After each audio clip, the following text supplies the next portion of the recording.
સુરતના અઠવામાં પોલીસે ગેરકાયદેસર કોલ સેન્ટર ઝડપી પાડ્યું છે। ફેસબુક આઈડીમાં પર્સનલ લોન, બિઝનેસ લોન જેવી લોભામણી જાહેરાત આપી લોકો સાથે ઠગાઈ કરવામાં આવતી હતી। પોલીસે 3 યુવાનો અને 2 યુવતીની ધરપકડ કરી છે। આ અંગે ડીસીપી વિજયસિંહ ગુર્જરે જણાવ્યું હતું કે સુરતની અઠવા પોલીસે વનિતા વિશ્રામ ગ્રાઉન્ડની સામે મહેર પાર્ક બી વિંગમાં ઓફિસ નંબર 405 અને 406 ખાતે તપાસ કરી હતી, જ્યાં ગેરકાયદેસર કોલ સેન્ટર ચાલતું હતું। પોલીસને બાતમી મળતા રેડ કરી તપાસ હાથ ધરી હતી, ત્યારે ત્યાંથી 5 જેટલા લોકો ઝડપાયા હતા। આ કોલ સેન્ટર વિરેન બારને નામનો ઈસમ ચલાવતો હતો। ફેસબુક પર રંગા રેડી નામની ફેસબુક આઈડી બનાવી તે આઈડીમાં પર્સનલ લોન, બિઝનેસ લોન મેળવવા લોભામણી જાહેરાતો મૂકવામાં આવતી હતી અને ગ્રાહકોને શોધી તેમના ડેટા મેળવી બેંક એકાઉન્ટમાં જરૂરી બેલેન્સ મેન્ટેન કરવાના બહાને બેંક એકાઉન્ટમાં જરૂરી રૂપિયા નખાવતા અને ત્યારબાદ ઓટીપી મેળવી ઓનલાઈન પૈસા ટ્રાન્સફર કરાવી લેતા।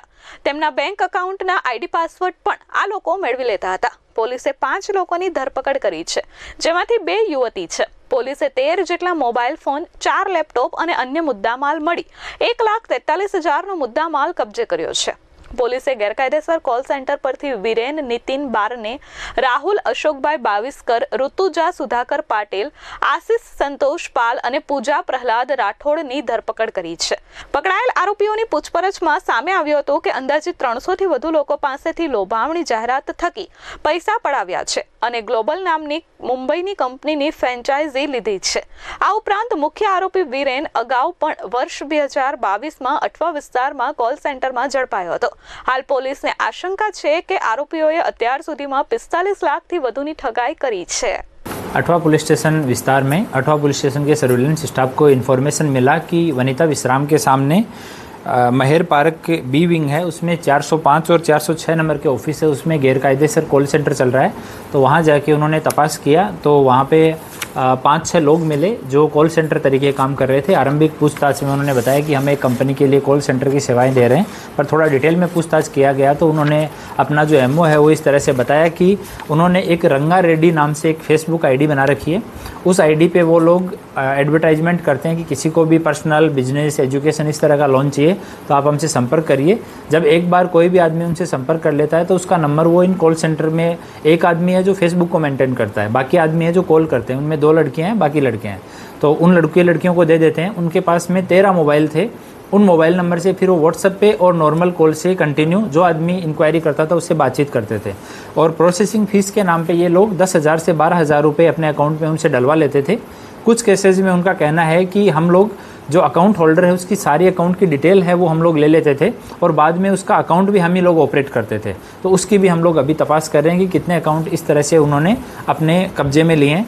उनके पास में 4 लैपटॉप मिले हैं जिनमें करीब 300 से ज़्यादा ऐसे लोगों का लिस्ट है जिनसे इन्होंने पैसा ले लिया है। कुछ लोग ऐसे हैं जिन्होंने इनको अप्रोच किया, जिनसे बात हुई लेकिन पैसा नहीं लिया, लेकिन पिछले 2-3 महीने में उन्होंने 300 से ज़्यादा लोगों से पैसा ले लिया है और टोटल जो अमाउंट है वो करीब 45 लाख के आसपास का है जो इन्होंने चीटिंग कर लिया है। ये इनका एक ऑफिस है जिसमें ये 5 लोग बैठते हैं। एक वीरेन नितिन बारने है, ये पांडेसरा का रहने वाला है। राहुल अशोक भाई बाविस्कर है, ये पर्वत पाटिया का रहने वाला है। आशीष संतोष पाल है, ये गोडादरा का रहने वाला है। ऋतुजा सुधाकर पाटिल है, ये मूल जलगांव की रहने वाली है। पूजा प्रहलाद राठौड़ है, ये भी जलगांव की रहने वाली है। ये दोनों लड़कियां लिंबायत में रहती हैं और इस कॉल सेंटर में काम करती हैं। अभी अठवा पुलिस स्टेशन में ये सब बरामद होने के बाद में बीएनएस की कलम 318(4), 61(2) और आईटी एक्ट की कलम 66D के तहत गुना दाखिल किया गया है और पीआई को इन्वेस्टिगेशन दिया गया है। आरंभिक पूछताछ में इन्होंने बताया है कि इनका जो कंपनी का ऑफिस है, एक ग्लोबल करके कंपनी है, उसका मुंबई में ऑफिस है और वो इनको फ्रेंचाइजी देता है कॉल सेंटर की। तो अभी वो चीज़ें भी हमने इन्वेस्टिगेशन में रखी हैं और एक टीम हम लोग मुंबई भी रवाना कर रहे हैं और यहाँ पे भी लोकल 1-2 एड्रेस उन्होंने बताए हैं, वो भी एड्रेस हम लोग वेरीफाई कर रहे हैं। और इनमें से एक जो आरोपी है ये वीरेन नितिन बारने है, इसके ऊपर 2022 में भी इस तरह का एक कॉल सेंटर फ्रॉड का FIR अठवा पुलिस स्टेशन में दर्ज है, जिसका इन्वेस्टिगेशन क्राइम में हुआ था। और इन्होंने वीरेंद्र और सत्येंद्र करके 2 नाम बताए।